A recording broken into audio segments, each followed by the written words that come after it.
빗방울과 백방으로 만나 비출기가 되고 사람과 사람이 만나 이면을 이루며 때론 증발하기도 하고 때론 다른 곳으로 흘러가기도 합니다. 하고 싶은 것도 많고 들고 싶은 것도 많았던 그 찬란한 여름. 우산 없이 걷던 나와 우산을 들고 기다리던 누군가가 여러분이 지나온 여름날에 잊히지 않았나요? 돼지를 덮어버리는 요래 난장대비도 뜨겁게 타오르는 불꽃더위도 이 여름이 담겨 있습니다. 이번 여름, 여러분은 어떤 것을 담고 계신가요? 톡톡 사양, 저는 박쥐가 아닙니다. 음악 안녕하세요. 설마 하니 자가 유튜브 사안을 신청하게 될 줄은 젖살. 스스로가 신기한 것 같습니다. 만약 이런 것을 쓰고 보냈다면 가족들은 아마 먼저 놀랄 것이고 그 다음에는 의심스러워할 것입니다. 이 정도면 그런 것이 허용되기까지 멀었었단 말이죠. 이런 일들이 이루어지는 사람이 바로 저인데요.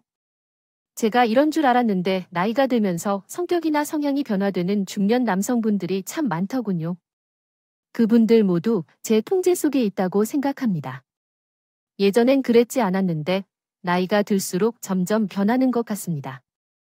인간은 호르몬이라는 지배자에게 사로잡혀 살아가는 게 말해놓고 자신도 변해버렸네요. 제 개인적인 일들이 계속 쌓이고 여러 이야기를 끊임없이 하게 되고 때때로는 이유 없이 감정이 요동치게 되면 혼자 울컥하고 기도하기도 합니다. 자녀를 우러러보는 자세까지 한 것 같습니다. 나이가 들면서 그런 것인가 싶네요. 저랑 함께 살아온 인생의 동반자인 와이프도 이제 머리를 다 밀고 자기대로 살아가는 아들들 때문에 고민스러워합니다. 고인 과정은 제가 세상에 온 첫 생명체로서 사회 집단의 일원임을 증명하는 것입니다. 전문직 종사자인 제가 나쁜 영향을 받아서 자란 아들들 때로는 오만하게 되었던 것 같습니다. 아들들이 성인이 되어 함께 술을 마시며 어릴 적 이야기를 나누었을 때 처음으로 성격이 드러났습니다. 어렸을 때 힘들었던 정도만 알아차린 아들들은 제 아버지의 과거를 짐작하고 있었던 것 같습니다. 그러나 그들이 이 증상을 알게 되자 매우 충격을 받았습니다. 놀라운 일이군요. 그렇군요. 지난 3월, 번듯하게 사회생활을 해온 제가 현재의 모습과는 많이 달라서 너무 다른 모습을 지닌 제 과거 이야기를 적고 싶어서 사랑이라는 힘을 빌리게 되었습니다. 사양을 접하는 여러분과 온갖 다양한 분들이 집 앞에 계시겠지만 혹시 박종팔이라는 이름을 들어보셨나요? 58년생인 권투 선수이며 지금은 레전드, 즉 전설적인 선수 중 한 명입니다. 얼마 전에 국대다라는 TV 프로그램에도 출연한 적이 있습니다. 현역 챔피언들과의 대결에서 그는 전설의 자격을 갖추었으며 멋진 결혼까지 했습니다. 우연히 재방송을 통해 그 장면을 보던 저는 그의 불운했던 과거 이야기를 떠올렸습니다. 박종팔은 70년대와 80년대에 한국 권투 중량급을 제패한 챔피언이었습니다. 전라남도 무안수골 마을 출신이었던 그는 어려운 집안 형편 속에서 방황하던 중에 갑자기 떠나 서울로 상경했습니다. 그 당시에는 고작 중학생이었으며 철물가에서 아르바이트를 하고 중국집에서 배달원으로 일했습니다. 서울 흑석동의 중국집에서 식사를 하고 주무시며 생활비를 마련하면서 챔피언의 꿈을 키웠다고 합니다. 시간이 흘러도 여전히 멋진 외모와 카리스마가 넘치는 눈빛으로 TV 프로그램에서 그의 모습을 보면서 제게는 가슴 한구석이 뭉클해졌다고 말씀드리고 싶습니다. 때로는 지난 전쟁 자체가 감동으로 전달되는 순간들을 겪으며 살아가는 것이란 생각이 들었습니다. 저는 그것이 반드시 존재한다고 알고 있었기 때문에 박종팔이 중국집에서 배달을 하는 신세의 배달원이 한국 미들급 챔피언으로 등극하는 인생 역전을 이루고 있을 때였습니다. 그 당시에는 정말로 배달원이라는 직업이 천대시가 되었던 것으로 기억합니다. 현재도 각종 배달부에 대한 곱지 않은 편견이 사회 전반에 퍼져 있음은 물론 알고 있지만 그 시절과 현재는 하늘과 땅 차이입니다. 공부를 못하면 하는 직업이라는 오해가 팽배했던 그 시대와는 달리 충청도와 가까웠던 경기도 끝자락에서 태어나고 자란 우리 눈에는 종종 배달이 다른 모습을 보였습니다. 세상에 정말 지금 학교에 안 가고 있는 학생이 있다니. 이건 한 번 하는 거야? 어느 날 동네 아저씨 한 분이 어떤 배달원 형을 붙잡고 그렇게 물어보는 모습을 목격했어요. 알고 보니 그 형은 국민학교를 졸업한 후에 중학교에 진학하지 않고 배달 일을 하고 있었어요. 너무 어린 학생이 배달을 하고 있으니 걸어가다가 그 모습을 본 아저씨는 놀라서 나머지 부분을 보고 마신 거죠. 배달원으로서 돈도 잘 못 받고 심지어 월급을 못 받는 아이들도 있었대요. 저는 당시 그런 이야기들을 들었지만 동시에 저는 어린아이라도 그런 일을 할 수 있구나. 돈을 버는 것보다는 살아가는 수단이 될 수 있는 것이라는 걸 깨닫게 되었어요. 이런 계산을 끝낸 후에 아마도 그 시절 그런 생각을 하지 않았겠지만 죄의 운명이 어떻게 전개되었을지 모르는 일입니다. 저는 매우 불운한 가정에서 태어난 아이였어요. 아버지는 제가 7살 때 집을 떠나셨습니다. 어머니는 저를 혼자 남겨두었다고 말해야 할까요? 그때는 그 이유를 이해하지 못했어요. 아마도 어머니가 제게 아무것도 알려주지 않았다면 제가 그것을 이해해 들을 만큼 어려웠을 것입니다. 아버지를 찾아 울며 떼를 쓴 기억이 나타났어요. 처음에는 그렇지 않았던 것 같은데 며칠이 지나도록 아버지가 돌아올 것 같지 않아서 그때부터 어머니에게 아버지의 행방을 모르는 것을 묻기 시작한 것 같아요. 작은 집을 늘 가득 채워주셨던 것은 아버지의 존재였는데 한순간에 사라진 것에 어려운 저는 의문과 동시에 낯선 감각을 느끼며 어쩔 줄 몰라 했습니다. 네 아버지 이제 없소. 그러니까 이제 그만 찾아 침몰된 것도 하루 이틀이지. 이건 뭐 갈수록 난리도 아니네. 해가 맨날 시끄럽게 진짜. 처음에는 제가 뗐었던 말든 모르쇠로 일관하셨던 어머니는 점차 짜증을 내기 시작했어요. 걸핏하면 이걸 확 갖다 버릴 수도 없고 이런 혼자 말을 크게 하시며 혀를 차줬어요. 어머니는 저라는 존재를 주귀찮게 여기셨던 분이었죠. 제게 짐짝이란 표현을 쓰신 적이 있었는데 절대로 아닙니다. 세월이 흐르고 흘러 어느 날 집에 어떤 아저씨가 오셨어요. 어리둥절해 있는 저에게 그분의 소개를 해주신 건 엄마였어요.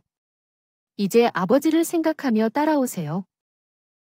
그런데 꼭 쿨한 모습 어부지마 소리 내는 또렷한데 술꾼 오.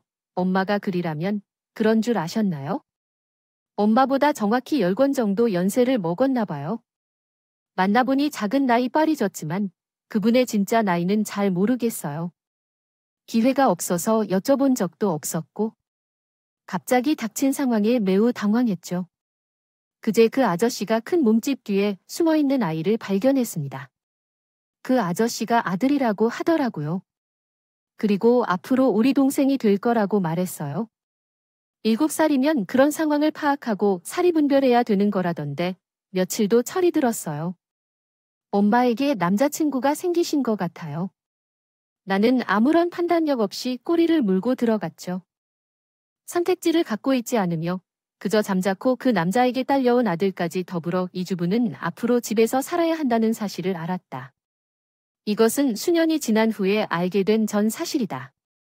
아버지께서 집을 나가셨던 이유가 바로 엄마 때문이었음을 이제 알게 된다.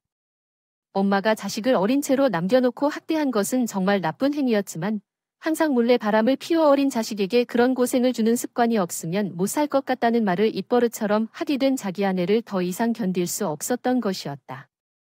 결국 엄마는 언제나 어린 죄를 핑계로 아버지로부터 받은 원망과 함께 아버지를 떠나게 되었음을 알게 되었다.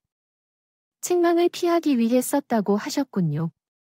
어린 우리 아들을 생각해서 당신이 나한테 너무 뭐라 그러고 싶어도 참아야 한다. 우리는 부모로서 자리를 지켜야 한다. 이 말을 매뉴 반복해서 되었던 아버지께서는 정신을 잃으실 것 같아서 떠나셨다고 합니다. 어려웠던 저는 거의 본능이었나요? 아버지보다 오히려 엄마가 더 가깝고 편안하게 느껴졌던 게 있었어요. 그래서 어느 날 아버지가 저를 물끄러미 쳐다보며 너는 이 아버지, 내 엄마 중에 한 사람을 선택해서 함께 살아야 한다고 말씀하셨습니다. 그럼 어떻게 할 것인지 물을 때 고민하다가 엄마와 함께 살아야 하는 법을 배워야 하는 거 아닐까요? 엄마가 밥을 하시니까요. 엄마라는 대답을 내놓은 것이에요. 아버지는 그런 채 머리를 말없이 쓰다듬어 주셨던 걸로 기억합니다. 엄마 때문에 가정에 정 올리지 못하고 열심히 일하시며 밖으로 나가셨죠. 그런 아빠보다는 엄마가 더 가깝다고 생각했던 아들을 자랑스럽게 여겼습니다. 아버지는 가타부타 말씀 없이 떠나셨지만 몇 달 후에 엄마는 달고신 아저씨와 그 아들과 함께 살게 되었어요. 엄마는 원래 정신적으로 불안정한 분이었는데 이 부자 아저씨와 함께 살게 된 후로 그런 증상이 더 심해진 것 같습니다. 무엇보다 이 아저씨가 정상이 아닌 건 분명해요. 국민학교를 재학 중인 나조차도 그걸 느끼고 있습니다. 이 아저씨가 여자 문제를 가지고 있다는 사실을 언급해야 합니다. 어떤가는 제대로 지어진 것을 모르겠지만 이 아저씨는 확실히 여자들을 만난다는 사실이었습니다. 나는 이 사실이 너무 부끄럽고 창피스러웠어요.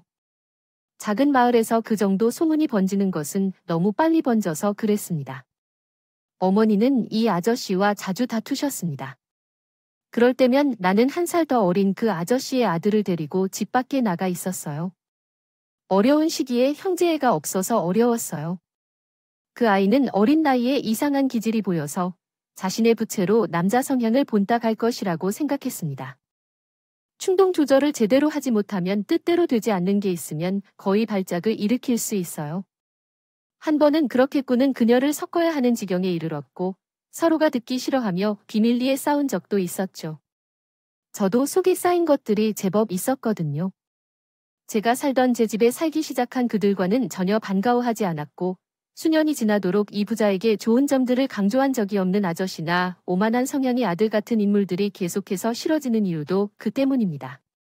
고작 1살 차이였지만 고를 요면으로 삼아 더 많이 때렸기에 형이 더 적대적으로 되었죠. 그날 늦은 밤 그분이 자식 따위가 내 아들을 모욕했다며 나한테 죽도록 다투길 바라며 말했어요. 터져볼 텐가요? 그 아저씨가 귀가한 지 얼마 안 돼서 저 혼쭐이라고 말했어요. 그 녀석이 제 아버지에게 조르다가 이런 일까지 해서 나를 천하의 나쁜 놈으로 만들어 거짓 이야기까지 섞어서 9번 바친 거예요. 저 굴에서 미쳐버리는 것 같았어요. 당장 무릎으로 바닥에 꿇어 이마를 대고 제 아들에게 잘못했다고 요구해도 그러는 아저씨 말에 따르기 싫었어요. 우아한 책성인 남자 앞에서는 파리처럼 목숨이 걸린 집안에서 눈치만 봤기 때문인지 아버지보다도 더 마른 체격에 너무 연약한 국민 학생 어린 소년뿐이었어요. 이것은 그 순간에 있어서의 일이었죠. 저도 분명히 이해하고 있었습니다. 하지만 쏟아지는 코피를 아무렇게나 소매로 쓱쓱 훔쳐내는 동안 저는 고집으로 빛나고 있었습니다. 굿뚱까만 작정이었어요. 엄마. 조차 그러길래 사이좋게 지낼 것이라 생각했는데 왜 싸움질에서 이렇게 귀찮은 상황을 만들어 버리는 거죠? 어른 사과 안에는 얘가 왜 그래? 이런 것에 너무나 사랑하면서도 화가 났어요. 머리끝까지 화가 난 그 아저씨는 손을 휘두르면서 소프트한 소토껌과 같습니다. 전에도 입을 꼭 다물고 있었지만 제가 그 아저씨의 아들에게 사과하려 하지 않았습니다. 먼저 쉬운 일이 아니라 저희가 애초에 해야 했던 건데요. 프랑스 어디 계신데 보지만 계시다면요? 그러면 나는 이런 수모를 겪지 않았을 텐데 이런 내 마음속에는 벌써 뵙지 못한 채 여러 해가 흘러가기 시작했어요. 결국 그 아저씨는 독하기 독한 나의 정신력의 항복을 선언하셨어요. 그러더니 진짜 죽겠다며 엄마가 도중에 깜짝 놀라서 실망했고 제 몰골을 본 뒤로 1살 나이가 더 어린 그 녀석은 2번째 못된 시비를 걸며 낄 수 없었어요. 엄마까지 눈치를 살피며 멋지게 가셨으니 이런 상황에서 그 녀석이 어떻게 나에게 다시 되돌아올 수 있을까요? 그 후로 나는 방학 때마다 먼 지역에 있는 외가에 맡겨졌었는데 외가도 정말 개판이었고 그저 마음에 들지 않았어요. 하셨다고 하셨지요. 어려운 형편이었으니 그 점을 10분 이해합니다. 엄마는 시간이 지날수록 집에 잘 안 들어오셨어요. 모르겠지만 조재철 씨는 어떤 것을 하고 다니셨던 건지 그 아저씨가 주시던 것처럼 보였어요. 그래서 어느샌가 1살 어린 큰 녀석을 챙기는 것이 체할 몫이 되어 있었어요. 저는 집안 청소하고 음식을 차려 먹게 했고 그 녀석도 불행하다면 불행한 환경에서 키워진 것 같아요. 이 사실을 첫날부터 점차 깨달았지만 당시에는 그저 의아한 마음이었던 것 같아요. 또 한 번 여름방학이 다가올 때쯤이었습니다. 잠에서 깨어 소변이 마려워서 일어난 저는 엄마와 그 아저씨가 나누는 대화 소리에 깨어나게 되었어요. 엿듣다 말았어요. 어떻게 그런 타이밍이 가능한지 응용이 어떤 것인지 궁금해졌어요. 아예 거기에 쭉 지내게 해도 되는 걸까요? 중학교를 다니는지 말하는지 관계없이 자기 할 일을 알아서 하라고 하고 아저씨 말을 엄마도 동의하는 눈치였지만 이분은 툴을 검사하기에 벅찬 상황으로 판단했어요. 그리고 한 명만 키울 수 있다면 아저씨의 아들, 그 녀석을 선택하셨겠죠. 어디에 팔기 딱 좋을 것 같은데 없을까요? 그 아저씨의 발언을 듣고 나는 장전이 오줌을 지릴 뻔했어요. 내 탓으로 그 녀석이 키를 제대로 펴지 못하게 된 것 같아서요. 산다는 이하는 그대 목까지만 듣고 저는 결심을 맞춰 버렸습니다. 이 집에 붙어 있다가는 진짜 냈고 어떻게 잘못될지도 모르겠다. 계속 눈치밥에 얻어먹더라도 상관없으니 신변의 위험만 없으면 좋겠다고 생각될 만큼이었습니다. 그 정도로 그 집에서 지내는 게 제게 따지는 불안했습니다. 니 좀 싸나 주말이니 외가로 갈 테니까. 음악 방막을 하던 그 주에 아저씨가 저를 향해 쌀쌀하게 말씀하셨어요. 저는 당장 이 짐을 썼습니다. 엄마가 비상금을 조금씩 주던 그 비밀 공간은 저는 일찍이 알고 있었습니다. 오래도록 알고만 있던 그 공간에 드디어 제가 손을 뻗칠 수 있었죠. 저는 여름방학을 맞이해 경비로 쓸 돈을 사용하려고 했습니다. 챙겨서 집을 떠났습니다. 아버지를 찾으러 간다는 작은 쪽지만 달랑 남겨두고 있었습니다. 아버지가 어디 계신지 전혀 몰랐어요. 서울이라는 두 글자만이 제게 남았어요. 겁도 없이 무작정 서울역으로 향했습니다. 가는 길 내내 두려움과 사실이 끝없이 교체되었습니다. 그리고 서울에 도착하고 나니 얼마나 무모하게 행동했는지 바로 느껴졌어요. 경비를 쓴 돈은 얼마 남아있지 않았고 도착한 서울에서 도대체 뭐부터 해야 할지 감이 전혀 잡히지 않았어요. 막연한 불안이 제게 남아있었죠. 서울에 도착한 첫날, 다른 선택은 없이 길 가운데서 잠을 청했습니다. 눈물이 한 줄기씩 흘러나오며 소리쳤어요. 다시 잠이 들었어요. 걸릴 수 있는 첫날은 그렇게 지나간 것 같아요. 역시나 근엄한 표정으로 걸으려고 노력하니까 사람들이 간혹 저를 쳐다봤어요. 미아인가? 컴핑인가? 하는 생각이 들었을 것입니다. 저는 잘못 알려서 집으로 돌아가게 되면 그 아저씨가 죽일 것이고 엄마는 쟤를 땅에 파먹을 것이라는 망상에 사로잡혀 있었어요. 그래서 무제점 걸으면서도 어른들이 호기심 어린 눈으로 쳐다봐도 얼른 도망갔습니다. 어느 아파트 앞을 지나면서 참을 수 없어서 울었어요. 부러워서요. 아파트에 사는 사람들은 멀쩡히 집이 있는 제 동갑 아이들이 너무나 부러웠어요. 아파트 상가에 음식점이 있어서 기웃거리곤 했지만 나를 동정해주는 사람은 아무도 없었습니다. 배에서 들리는 꼬르륵 소리도 이제는 아무 느낌도 주지 않았어요. 굶주린 상태가 익숙할 만큼 나는 음식을 먹지 못한 상태였습니다. 중국집이라며 허기에 잡아먹힐 뇌 속에서 그 생각하고 있는데 갑자기 그만해 낼 수 있었습니다. 머릿속이 바뀌어 버렸어요. 어릴 때에도 할 수 있는 일, 그게 중국집 배달원이라는 생각으로 왜냐하면 내가 직접 본 적이 있었기 때문이에요. 그때부터 중국집을 찾아 돌아다녔습니다. 배고프다 해서 머리가 어지러워졌고 입이 닳도록 물고 싶었어요. 다리가 내 것이 아닌 것처럼 감각이 없어져 버렸습니다. 이상해진 채로 걸었습니다. 제발 누가 주어서 어디든 좋으니 단지되면 좋겠습니다. 기도를 했습니다. 아득해지는 정신으로 집에 가고 싶다며 저는 한복을 호소하고 있었습니다. 이대로라면 굶어서 죽을 판이었어요. 촌동네와는 판이하게 다른 서울 불경집의 형태도 너무 다양했고 전부 눈을 차갑게 걸어 사는 서울이 저에게 낯설고 무서웠습니다. 이렇게 거대한 도시 속의 작은 몸 같은 저에게는 편히 쉴 공간이 없다는 것이 큰 절망이었습니다. 마지막 순간에 점수놀이를 포기하기 직전 4층 집 간판이 들어왔습니다. 그곳이 1층에 있어 분이 뛰었습니다. 그 아담해 보이는 중국집에 가서 기웃거렸습니다. 걸었습니다. 하지만 그 앞을 지나던 손님으로부터 걸리적거린다고 눈총을 받았어요. 기운이 없어서 비틀거리던 저는 가게의 뒷문을 찾았습니다. 뒷문 쪽에 가서 쪼그려 앉아있는 순간 그대로 혼절해버렸어요. 제가 다시 눈을 떴을 때는 어둑해진 저녁이었습니다. 이봐. 이제 정신이 드냐. 놈의 옥에서 이루고 있소? 40대 초반 정도로 보이는 중국집 사장님과 젊은 직원 형이 걱정스러운 표정으로 저에게 틀어져 보고 있었어요. 저는 하도 기운이 없어서 이만 바꾸었습니다. 그 와중에도 배고프다고 사인을 보내니 이런 아이를 어떻게 모른 채 하냐 며 중국집 사장님은 저를 가게 안으로 데려왔어요. 데리고 들어주셨어요. 불 한 군데만 키웠던 어둑한 홀에서 오랜만에 제대로 된 끼니를 즐겼습니다. 봐요. 천천히 먹어야지.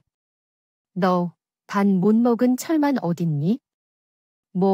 모르겠어요.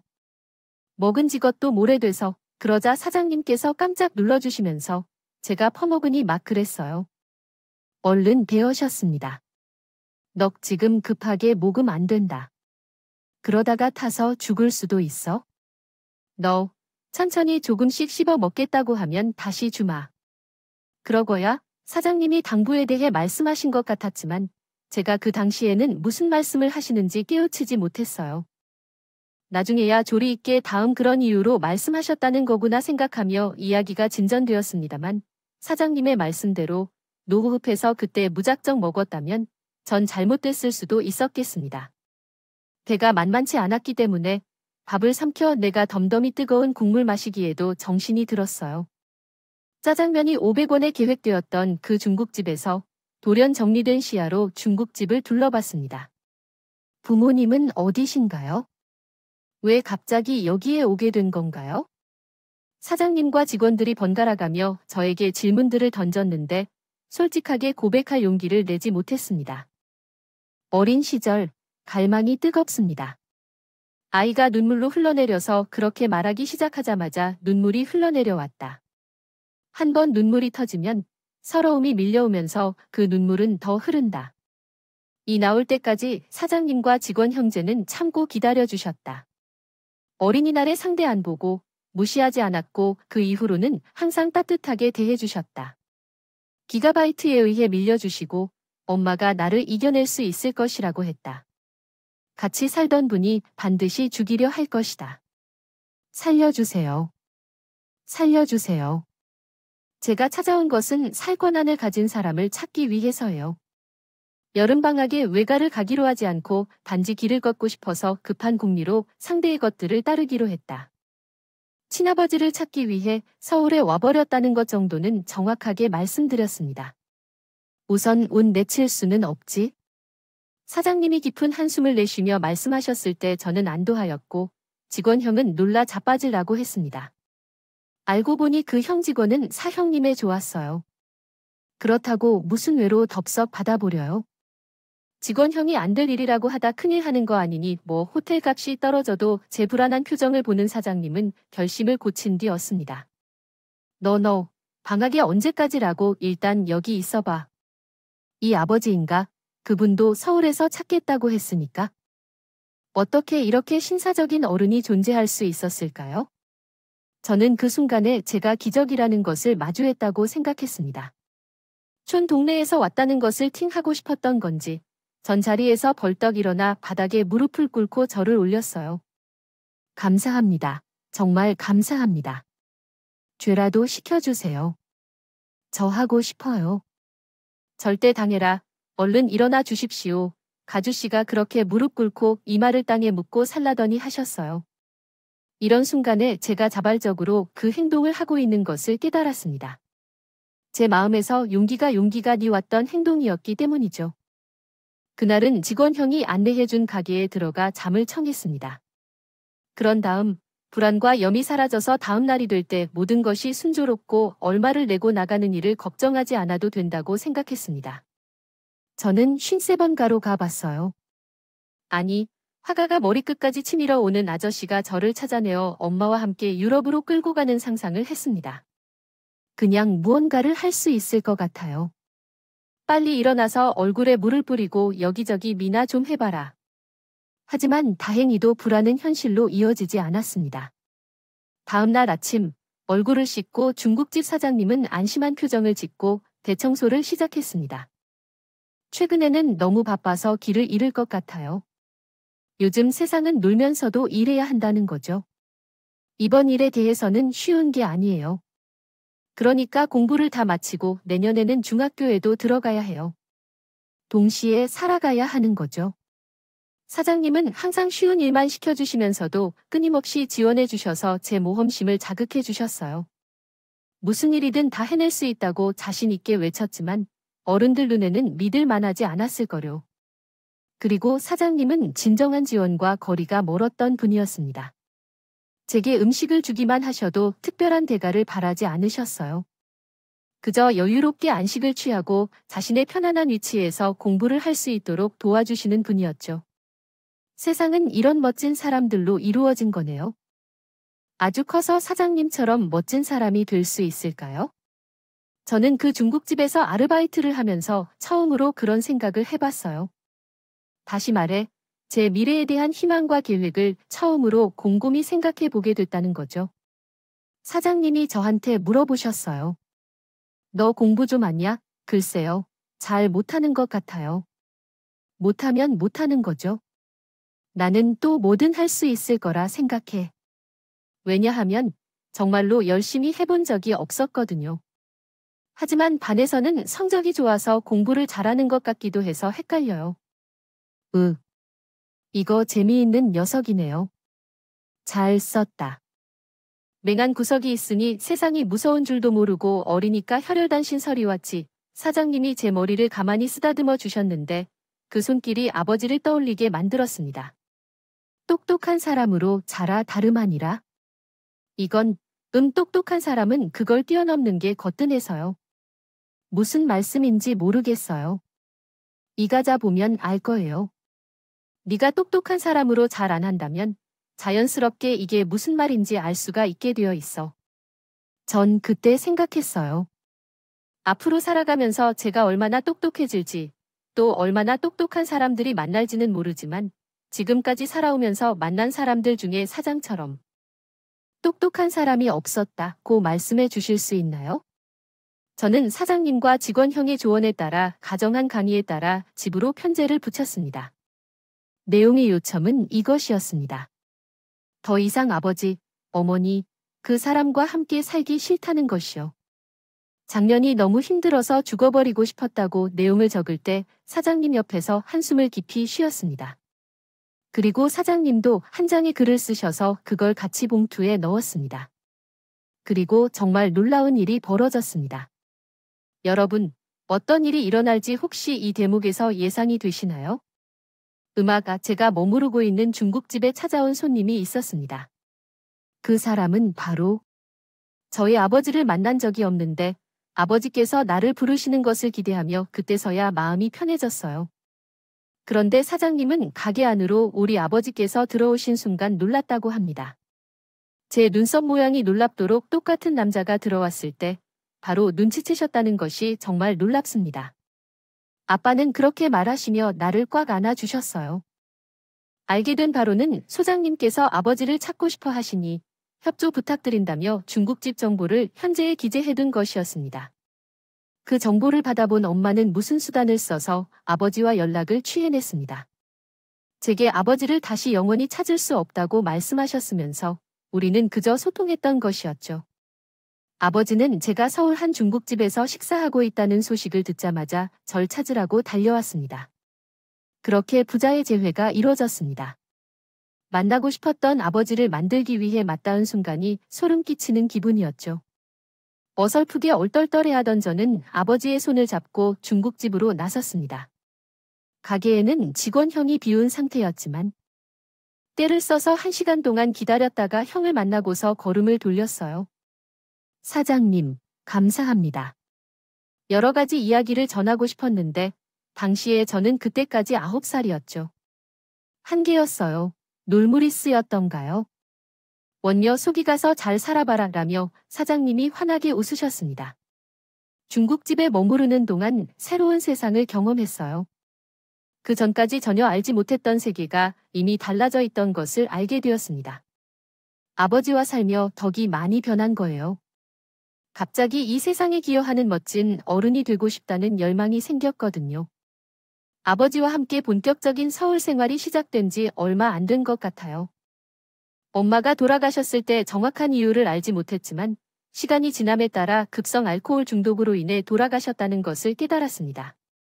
엄마가 차라리 없었으면 좋겠다고 생각한 적도 있었지만 실제로 돌아가시자 너무 슬프고 세상에서 두 번 다시 만날 수 없는 엄마였기에 안타까운 마음이 들었습니다. 그리고 이제 엄마와 행복하게 지낼 수 있는 기회를 잃어버렸음을 깨달았을 때는 더욱 아쉬움이 컸습니다. 아버지는 잘 지내고 계신 상대가 있는데 그분은 남편과 이혼한 상태였습니다.